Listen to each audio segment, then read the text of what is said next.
Tai Media. Ulipo tupo, twende pamoja.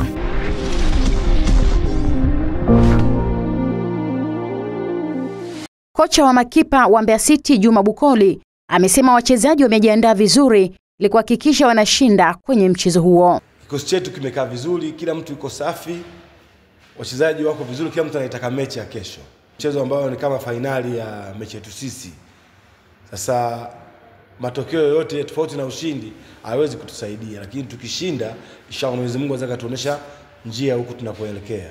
Mwakilishi wa wachezaji wa timu ya Mbeya City Sudi Dondola amesema mchezo utakuwa mgumu, lakini matarajio yao ni kuhakikisha wanapata alama 3 muhimu. Tunahitaji pointi 3 tukiwa nyumbani, na ni mchezo ambao utakuwa mzuri wa aina yake, jinsi gani utaweza kumaintain mchezo, na kikubwa tu ambacho sisi tunawaheshimu Stendi ni timu nzuri kwa sababu tulishacheza nayo hapo awali, lakini vile vile katika mchezo huu dhumuni letu ni kuhakikisha tunaondoka na alama 3.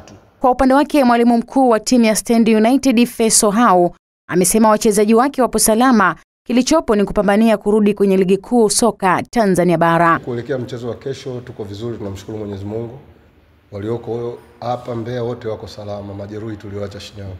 Mchezo utakuwa mgumu kwa sababu unaona timu zote tunalingana pointi, tunazidiana magoli, na hizi ni mechi za mwisho, ni kama mechi 6 za mwisho hivi. Kwa hiyo kila timu inajipambania kuhakikisha haipotezi, inapata nafasi ya kurudi Premier League.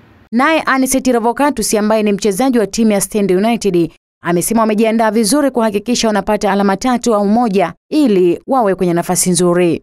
Sisi kama wachezaji tumejipanga vyema kwenda kujipambanua na kupata matokeo kwenye mechi kwa sababu mechi ni ngumu, wote tunapambania nafasi ya pili. Endelea kusubscribe, kulike na kucomment kwenye channel yetu ili wa kwanza kupata habari zetu.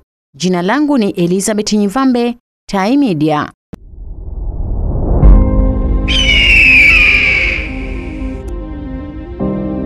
Ulipo tupo, twende pamoja.